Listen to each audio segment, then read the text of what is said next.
Salam əziz dostlar. Bura atam Rafiq Rəhimin yaşadığı evdir. Daha doğrusu evdəki otaqlardan biri. Biz uşaq olanda buna ceyran peçi deyərdilər. Və bu sobaya nə üçün ceyran adı veriblər, onu deyə bilmərəm. Mövzumuz bu da deyil. Bunun üstü də belə düz olmur. Burada düz dəmirlər düzəldilib. Çox qalın. Gördüyünüz kimi üstünə də çay qoyulub. Mövzumuz bu da deyil. Mövzumuz budur. Buna elmi dildə xurma deyirlər, Qafqaz xurması.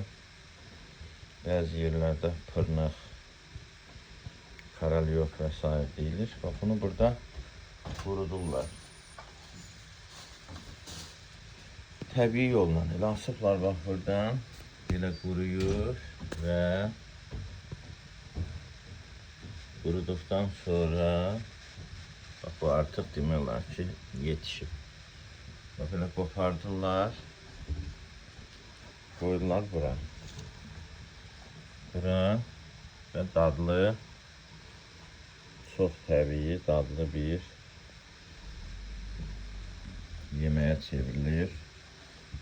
Və biz afiyetlə bunu yiyək. Dadlıdır. Həm də gözəl.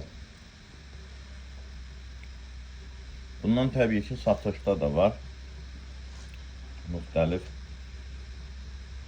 çərəz satılan dükanlarda falan, mağazalarda görmüşəm mən.